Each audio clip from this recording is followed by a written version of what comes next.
The huge Brussels bailout fund has prompted panic among EU member states, with one former Brussels insider revealing 3 major countries with MEPs who desperately want to leave the bloc amid the ensuing economic crisis.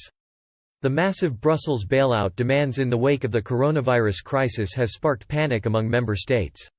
Emmanuel Macron and Angela Merkel have backed a €750 billion £679 billion coronavirus recovery plan to address the impact of the lockdown and pandemic. However, Belinda de Lucy, a former Brexit Party MEP, revealed that there are 3 major EU member states with politicians that are desperate to quit the bloc in the face of the crisis. Speaking on talk radio, the former MEP told Mike Graham and Kevin O'Sullivan that Brexit had huge support among dozens of MEPs in the European Parliament during her time in Brussels. Ms. de Lucy singled out MEPs from Italy, Greece and Denmark as member states where a movement to leave the EU was growing.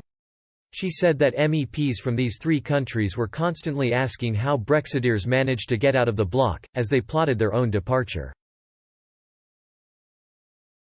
The former MEP said, before coronavirus, Italy, Spain and Greece all had major unemployment problems.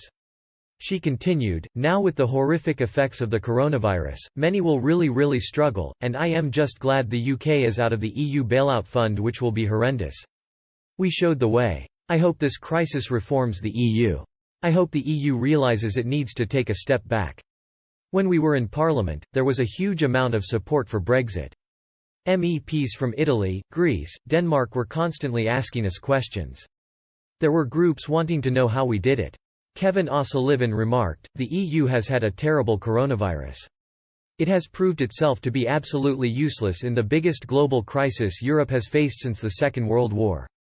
None of the member countries have turned to Brussels. They've turned in on themselves. The European project seems to have been very damaged. Ms. de Lucy noted the recent refusal to not sign an extension to the transition period was crucial to the future of Brexit.